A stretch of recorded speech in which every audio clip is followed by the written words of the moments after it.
सिलवानी सर्व समाज ने आचार्य श्री विद्यासागर महाराज को श्रद्धामय विनयाञ्जलि अर्पित की।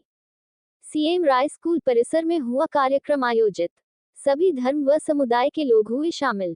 अखंड दिगंबर जैन समाज ने किया विनयाञ्जलि कार्यक्रम का आयोजन। महान संत, जिन शासन के उन्नायक, यशस्वी, तपस्वी, जिन धर्म प्रभावक, राष्ट्र संत, गुरुवर आचार्य विद्यासागर महाराज की संलेखना पूर्वक समाधिमरण होने पर अखंड दिगंबर जैन समाज सिलवानी के द्वारा राष्ट्रव्यापी विनयाञ्जलि कार्यक्रम के तहत नगर के सीएम राय स्कूल में रविवार को दोपहर के समय कार्यक्रम का आयोजन किया।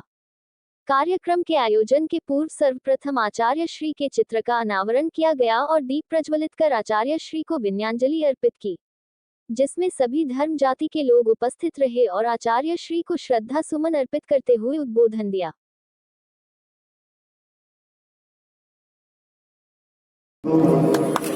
ओंकार सामाजिक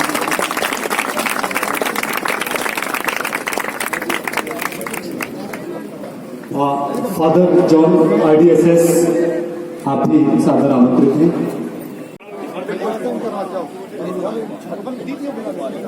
समाज के कोषाध्यक्ष आदरणीय त्रिवेद आदरणीय बदललाल जी, मनीष सिंह जी, आदरणीय मनीष सिंह जी पढ़ाएं। तो देखो गुरुजी में हमारे यहाँ के भी बहुत सी बच्ची हैं। प्रतिभा स्तरी में हमारे खुद भतीजे की 2 बच्ची हैं। जिनेश जी सोलंपुर जी, भगवान दास जी सोनी बबल भैया, भगवान दास जी सोनी बबल भैया।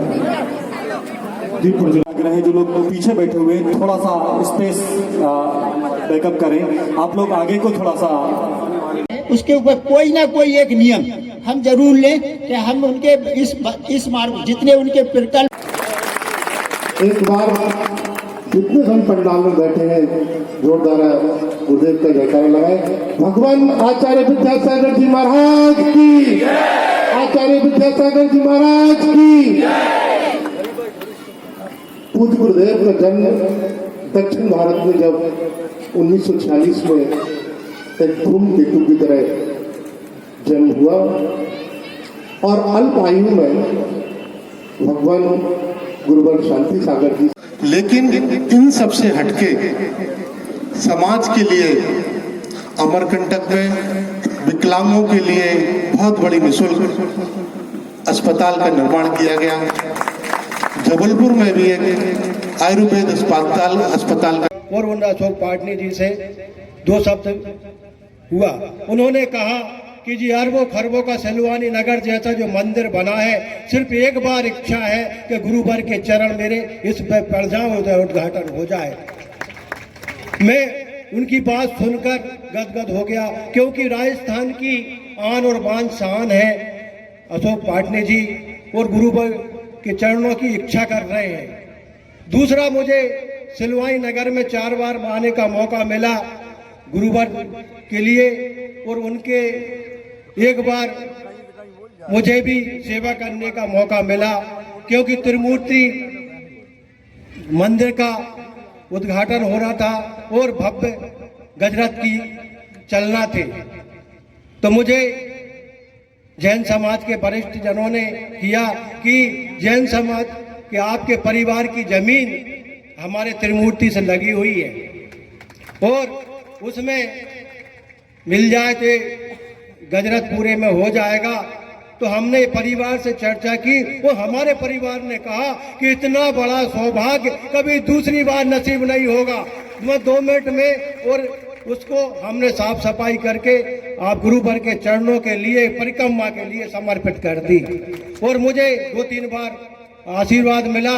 आज जो हूँ मैं गुरुवर के आशीर्वाद के बिना हूँ, उनके आशीर्वाद के ही कर्म पे हूँ। और बात कहूँगा गुरुजी के लिए, गुरुजी का जो जीवन दर्शन एवं जो मार्गदर्शन था उस पे हम कार्य करें और अच्छा करें। इसी के साथ गुरुजी के लिए सादर नमन, यही मेरी विनयाञ्जलि एवं श्रद्धांजलि अर्पित करता हूँ। सादर नमन, धन्यवाद। मैं आपसे ये आग्रह करता हूँ, आप अपनी मीटिंग में एक प्रस्ताव पारित करिए कि माननीय परम पूज्य गुरुदेव की जो जीवनी है, उनके जो उपदेश हैं, वो एनसीईआरटी के पाठ्यक्रम में शामिल किए जाएं। इसके लिए आप एक प्रस्ताव पारित करें, एक प्रस्ताव दें। मैं ब्लॉक शिक्षा अधिकारी के नाते अपनी तरफ से भी एक प्रस्ताव बनवाऊंगा और मध्य प्रदेश शासन के थ्रू हम ये प्रस्ताव माननीय प्रधानमंत्री जी के यहाँ संप्रेषित करेंगे, जिससे कि पूज्य वर गुरुदेव की जो जीवनी है, उनके जो उपदेश है, वो एनसीईआरटी के पाठ्यक्रम में कौशल चाचा जी ने और हमारे वैरायटी शिक्षक साहू जी ने और हमारे समाज के सभी नागरिकगण उनका विचार है कि हम नगर में कुछ ऐसा करें कि उनकी स्मृति में हमारे बच्चे आगे तक याद रखें। तो इस मंच से आज मैं घोषणा करती हूँ कि यह तीनों चीजें जल्द से जल्द नगर परिषद में प्रस्ताव पास कर पूरी कर दी जाएगी। उनके नाम पर एक रोड घोषित किया जाएगा, उनकी स्मृति में एक पार्क बनाया जाएगा और उनकी स्मृति में एक गेट भी बनाया जाएगा। मैं आपको आश्वासन देती हूँ जल्द से जल्द काम पूर्ण रूप से हो जाएगा। और आपको यह भी विश्वास दिलाती हूँ कि अगर आपको कभी ऐसा लगे कि समाज को ऐसा लगे कि आपको कहीं भी किसी भी समय मेरी जरूरत है, तो हमेशा नगर परिषद आपके साथ है और हमेशा साथ रहेगी। मैं आपको यह विश्वास दिलाती हूँ। आचार्य विद्यासागर जी महाराज के चरणों में शत शत नमन करता हूँ, वंदन अभिनंदन करता हूँ, हृदय से श्रद्धांजलि अर्पित करता हूँ। माताओं बहनों के मैं दोनों हाथ जोड़कर चरण छूता हूँ। माता पिता तुल बुजुर्गों के चरण छूकर वंदन अभिनंदन करता हूँ।